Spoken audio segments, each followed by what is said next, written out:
আল্লাহ মোরা বান্দা হয়ে তোমায় জানি না,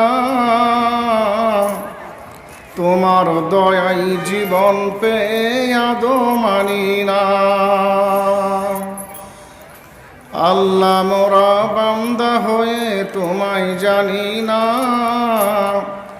তোমার দয়াই জীবন পেয়ে আদৌ মানি না। যা কিছু সব সাজিয়ে দিয়েছ এই ধরার বুকেতে,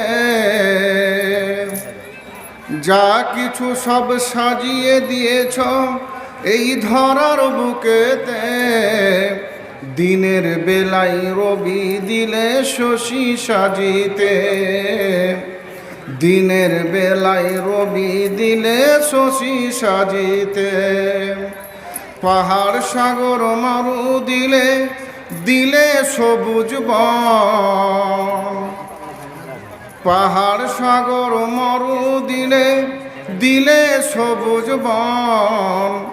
বৃষ্টি দিয়ে শীতল করো ভুলাও মদের প্রাণ, বৃষ্টি দিয়ে শীতল করো ভুলাও মদের প্রাণ। হাওয়া উড়াও ফসল ফলাও তাও তো জানি না, আল্লাহ মোরা বান্দা হয়ে তোমায় জানি না, তোমার দয়াই জীবন পেয়ে আদৌ মানি না। উপস্থিত পরম শ্রদ্ধেয় সুনামধন্য শ্রদ্ধাস্পদ সভাপতি সাহেব, ওলামা ইকরাম, আমার সম্মুখে বসে থাকা বয়োজ্যেষ্ঠ বয়কনিষ্ঠ শ্রদ্ধাভাজন স্নেহভাজন শ্রোতামণ্ডলী, পর্দার আড়ালের অবলা সরলা সুশিক্ষিতা স্নেহাশিসা মা ও বোনেরা, প্রশংসা মহান সত্তার, যাঁর অশেষ কৃপায়, যাঁর অশেষ অনুকম্পায়, যাঁর অশেষ দয়ায় আমরা এই পবিত্র জায়গায় উপস্থিত হতে পেরেছি। যেই মহান সত্তা আমাদেরকে এই পবিত্র জায়গায় আসার উদ্দীপনা জাগিয়েছেন, অনুপ্রেরণা দিয়েছেন, সেই মহান সত্তার যৎকিঞ্চিত প্রশংসার পর বিশ্বনবী জনাবে মুহাম্মদুর রাসূলুল্লাহ সাল্লাল্লাহু তাআলা আলাইহি ওয়া সাল্লামের ওপর শত কোটি শান্তির ধারা বর্ষিত হোক। সকলে বলুন আল্লাহুম্মা সাল্লি আলাইহি আল্লাহুম্মা আমিন। আমি আপনাদের সম্মুখে পবিত্র কালাম পাকের দুই জায়গা থেকে তিনটি আয়াত, দুই জায়গার ছোট ছোট দুটি আয়াত, আর এক জায়গার একটা বড় আয়াতের কয়েকটি শব্দ পড়েছি। প্রথম দুটি আয়াত পড়েছি সূরা তহা, সূরা নাম্বার 20, আয়াত নাম্বার 43-44। দ্বিতীয় আয়াতটি পড়েছি সূরা বাকারা, সূরা নাম্বার 2, আয়াত নাম্বার 83। এই তিনটি জায়গার আংশিক কিছু শব্দ নিয়ে আপনাদের সামনে একটা বিষয় নিয়ে অতি স্বল্প সময়ে একটু আলোকপাত করব। ওমা তৌফিকি ইল্লা বিল্লাহ। আল্লাহ যদি আমাকে বলা অনুপ্রেরণা দেন, তৌফিক দেন, অনুমতি দেন, তবেই আমি আপনাদের সামনে সেই কথাগুলো উপস্থাপন করতে পারব। আমি যেই কথা নিয়ে আপনাদের সামনে বলার কল্পনা করেছি, ইচ্ছা করেছি, সেই বিষয়টা হচ্ছে, সেই টপিকটা হচ্ছে, সেই সাবজেক্ট হচ্ছে চরিত্র। কেমন চরিত্র হওয়া আমাদের দরকার, যেই চরিত্রতে আল্লাহ অনুপ্রাণিত হবেন, যেই চরিত্রতে আল্লাহ সন্তুষ্ট হবেন, যেই চরিত্রে আল্লাহ আপ্লুত হবেন, যেই চরিত্রে এক অপরে মানুষের প্রতি আকৃষ্ট হবেন, যেই চরিত্রে মানুষেদের মনের মধ্যে এক অপরকে আগ্রহ জাগাবে, সেই চরিত্রটা কেমন হতে হবে। নবী মুহাম্মদ সাল্লাল্লাহু আলাইহি সাল্লাম এই কথাগুলাও তার বিশুদ্ধ কথার দ্বারায় পৃথিবীর মধ্যে স্বর্ণাক্ষরে কোরআন হাদিসের বিভিন্ন জায়গায় আলোকপাত করেছিল। আল্লাহ রব্বুল আলামিন সেই চরিত্রটার কথা জানিয়েছেন, একজন দায়ী যে হবে, যে একজন মানুষকে হেদায়েত করবে, একজন রাহবার যে হবে, সেই ব্যক্তির চরিত্র কেমন হতে হবে, তার কৃষ্টি কালচার, তার তাহজিব তামাদ্দন, তার সিভিলাইজ কেমন হতে হবে, তার দিকে মানুষ আকৃষ্ট হবে না তার কাছ থেকে মানুষ বিচ্ছিন্ন হবে, সেটা আল্লাহ রব্বুল আলামিন নিজে দুইজন নবীকে, একজন সন্ত্রাসীকে সত্যের দিকে আহ্বান করার জন্য প্রেরণ করছেন। আল্লাহ বলছেন, ইযহাবা ইলা ফিরআউনা ইন্নাহু তাগা। এখানে দ্বিবচন শব্দ ব্যবহার করা হয়েছে, যাকে আরবিতে তাসনিয়া বলা হয়। ইযহাবা, তোমরা দুজনে, মানে মূসা এবং হারুন দুজন, তোমরা ইলা ফিরআউনা, একজন বিখ্যাত সন্ত্রাসী সেই ফেরাউন, এই ফেরাউনের নিকটে তোমরা যাও। ফেরাউনটাকে আমরা ফেরাউন বলে জানি, মানে ফেরাউন কি শুধু একজনই ছিল? না, মিশরের যারা নেককার রাজা, যারা ইসলামিক শাসক যারা ছিলেন, তাদেরকে আরবি ভাষায় আজিজ বলা হতো। তাদের উপাধি ছিল আজিজ। আর যারা ইসলামের বহির্ভূত কাজ করত, ইসলামকে অস্বীকার করে কাজ করত, তৌহিদের বাণীকে উপেক্ষা করত, তৌহিদকে অ্যাভয়েড করে চলত, সেই রাজা, সেই বাদশাদেরকে বলা হতো ফেরাউন। মুসার যুগে মিশরে একাধিক ফেরাউন এসেছে। মুসার যুগে এবং তার আগে পরে অনেক ফেরাউন এসেছে। মিশর যুগে যেই ফেরাউন এসেছিল তার নাম হচ্ছে দ্বিতীয় রামসিস। তার নাম হচ্ছে দ্বিতীয় রামসিস। তাকে আরবি ভাষায় ফেরাউন বলা হয়। যারা আল্লাহর বিধানকে উপেক্ষা করে, যারা আল্লাহর দ্বীনকে উপেক্ষা করে পৃথিবীর মধ্যে সন্ত্রাসী তৈরি করে, পৃথিবীর মধ্যে আল্লাহর আনুগত্যকে অ্যাভয়েড করে, সেই ব্যক্তিদেরকে ফেরাউন বলা হয়, খোদাদ্রোহী বলা হয়। আল্লাহ ওই ব্যক্তিদেরকে পৃথিবীর মধ্যে বিভিন্ন পদ্ধতিতে হেদায়েত করার জন্য পদক্ষেপ নিয়েছেন। আমাদের মতো এই পৃথিবীতে মানুষের দ্বারা, বিশেষ করে আল্লাহর তরফ থেকে বিশেষ দূত পাঠিয়ে, বিশেষ নবীদেরকে পাঠিয়ে সেই সমস্ত সন্ত্রাসীদেরকে সঠিক পথে আনার চেষ্টা করেছেন। আল্লাহ দুইজন নবীকে, হারুন আর মুসা, এই দুইজন নবীকে বলছেন, ইযহাবা ইলা ফিরআউনা, তোমরা উভয়ে ফেরাউনের কাছে যাও। কেন? কি করছে সে? ইন্নাহু তাগা, নিশ্চয়ই সে সীমালঙ্ঘন করেছে। সে পৃথিবীর মধ্যে আমার সীমারেখাকে অতিক্রম করে গেছে।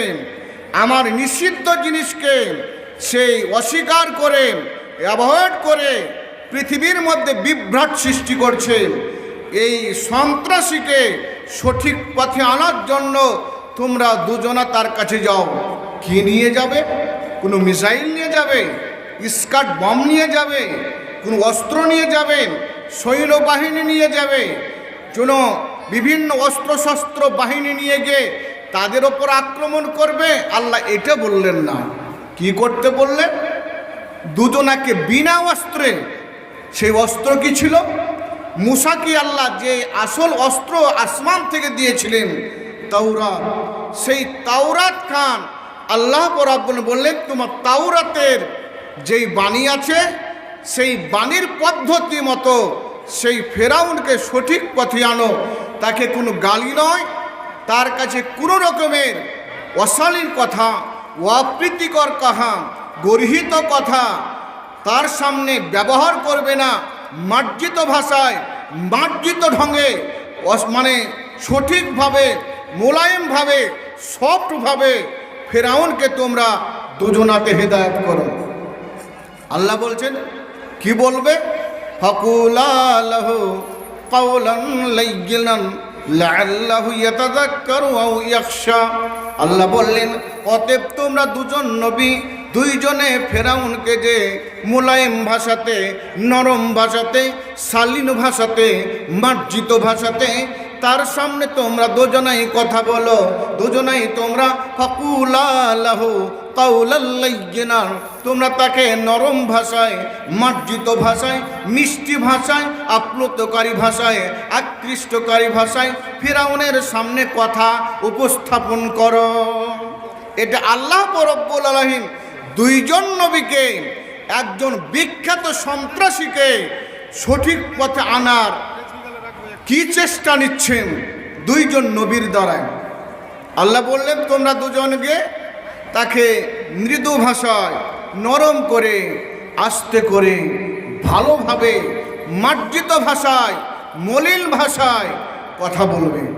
তাহলে লাআল্লাহু, আল্লাহ বলছেন আশা করা যায়, ইয়াতাযাক্কারু, তোমরা যখন দুজনাই তাকে কথা বলবে, হেদায়েতের কথা বলবে, তাওরাতের কথা বলবেন, আল্লাহর একত্ববাদের কথা বলবেন, সেই ব্যক্তি তোমাদের দুজনের কথা শুনে তার একটু চিন্তা ভাবনা করবে। ইয়াতাযাক্কারু, মনের মধ্যে তাদের একটু পরিকল্পনা হবে, চিন্তা হবে, নিজে একটু তোমাদের কথাগুলা বুঝার চেষ্টা করবে। তাই তো এরা দুজন আমাকে যে কথাগুলো বলছে এত কোনো খারাপ কথা নয়, এদের ভাষা কত সুন্দর, এদের মার্জিত ভাষা, শালীন ভাষা, এই ভাষাতে কথা বলছে, আমাদেরকে তো চিন্তা করার দরকার। মনের মধ্যে একটু চিন্তা হবে, মনের মধ্যে একটু ভাবনা হবে, একটু কিছুক্ষণ নিচে মাথা করে একটু চিন্তা ভাবনা করে নিজের মনটাকে, নিজের মনোনিবেশকে পৃথিবীর মধ্যে বাস্তবায়ন করার জন্য একটু চিন্তা করবে। অথবা আও ইয়াখশা, অথবা দুজনার কথা শুনে তার মনে একটু হয়তো ভীতি জাগতে পারে, আশঙ্কা জাগতে পারে, ভয় হতে পারে, যারা দুজনাই কিছু বলছে এটা যদি আমি না মানি হয়তো এদের তরফ থেকে কোনো হয়তো বিপদ আসতে পারে নাকি, এদের তরফ থেকে কোনো সৈন্যবাহিনী এসে আমার ওপর আক্রমণ করতে পারে, হয়তো এদের প্রতিপালকের তরফ থেকে কোনো বিপদ ঘনিয়ে আসতে পারে। এই জন্য সে মনের মধ্যে একটু আশঙ্কা করবে, একটু ভীতি আনবে, চিন্তা ভাবনা করবে।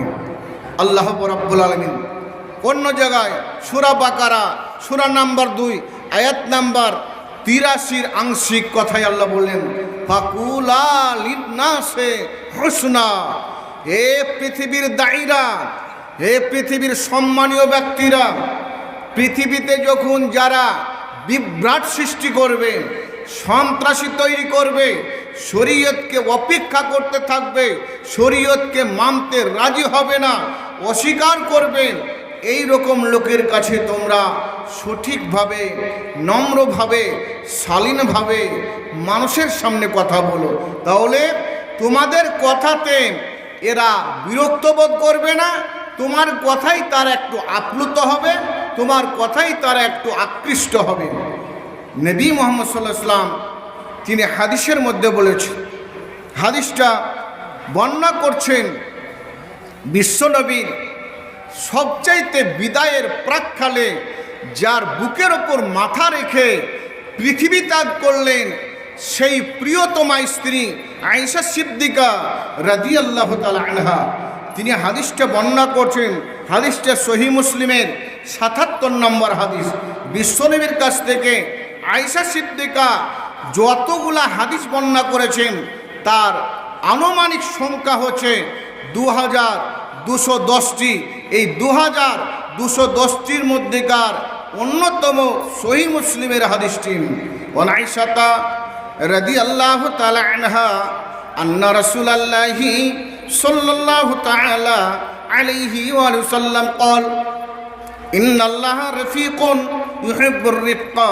আল্লাহ রাব্বুল আলামিন পৃথিবীর মধ্যে সবচাইতে নম্র ভালোবাসেন, সবচাইতে তিনি নম্র, তিনি সবচাইতে তিনি মোলায়েম। তার ভাষা, তার কর্ম, তার চরিত্র, সারা পৃথিবীর মধ্যে মানুষের প্রতি আল্লাহর যে ভালোবাসা, আল্লাহর যে মহব্বত, আল্লাহর যে অনুপ্রেরণা, আল্লাহ রাব্বুল আমিন সবচাইতে যেমন নরম, নরমকে ভালোবাসেন। আল্লাহ যেমন শালীন, শালীনও তাকে ভালোবাসেন। আল্লাহ যেমন সঠিক, সঠিক কর্মীদেরকে আল্লাহ ভালোবাসেন। আল্লাহ রাসূল বলেন, আল্লাহ রাব্বুল আমিন বলছেন, ইন্নাল্লাহা রাফিকুন ইউহিব্বুর রিফকা। আল্লাহ রাব্বুল আলামিন তিনি নরম, তিনি নম্র, তিনি মার্জিত, মার্জিত ভাষীকে আল্লাহ পাক রব্বুল আলামিন ভালোবাসেন। মার্জিত ভাষী যারা হবে, মার্জিত ভাষায় যারা কথা বলবে, এদেরকে আল্লাহ কি দান করবেন পৃথিবীতে? বিশ্বনবী বলছেন, এ আয়েশা, আয়েশা তুমি একটু নিজেকে সংযত হও। ইয়াকেল ফুহসা, হে আয়েশা তুমি পৃথিবীর মধ্যে একটু অশালীন কথা বলা থেকে নিজে বাঁচো। ওয়ালাইকি রিফকা, আয়েশা তুমি নিজেও নম্র ভাষা, মার্জিত ভাষা, তুমি স্বামীর সামনে, প্রতিবেশীর সামনে, তোমার সঙ্গীদের সামনে, তোমার যারা সৌতিন আছে তাদের সামনে আল্লাহ রাসূল বলছেন, ওয়ালাইকি রিফকা, এ আয়েশা তুমি সকলের সামনে নরম ভাষায়, মার্জিত ভাষায় কথা বলার চেষ্টা করবে। কেন? আল্লাহ রাব্বুল আলামিন পৃথিবীর মধ্যে মার্জিত ভাষীদেরকে কে দেবেন? বিশ্বনবী বলছেন, আল্লাহু ইউতি আলা মা সাওয়াহুম। আল্লাহ রাব্বুল আলামিন নবী বলছেন, যারা পৃথিবীর মধ্যে নম্রভাষী হবে, যারা মার্জিত ভাষী হবে, এই ব্যক্তির আল্লাহর কাছে যা চাইবেন তারা তা পাবেন। যা চাইবেন আল্লাহর কাছে, নিজের শরীরের দিক থেকে, মানসিক দিক থেকে, সামাজিক দিক থেকে, অর্থনৈতিক দিক থেকে, পারিবারিক দিক থেকে, আল্লাহর কাছে তারা যা চাইবেন আল্লাহ তাদেরকে তাই দিবেন। যদি সেই ব্যক্তি পৃথিবীর মধ্যে আল্লাহর সঙ্গে নম্রভাষী হন, মানুষের সঙ্গে নম্রভাষী হন, যাদের মার্জিত কথা হবে, যাদের মোলায়েম কথা হবে, যাদের পৃথিবীর মধ্যে শালীন কথা হবে, এই ব্যক্তিদেরকে আল্লাহ রাব্বুল আলামিন পৃথিবীর মধ্যে যা চাইবেন তাই তাদেরকে দেওয়া হবে। মার্জিত ভাষীরা কত ভালো হবে? আয়েশা সিদ্দিকা অন্য একটা হাদিসে বর্ণনা করছেন।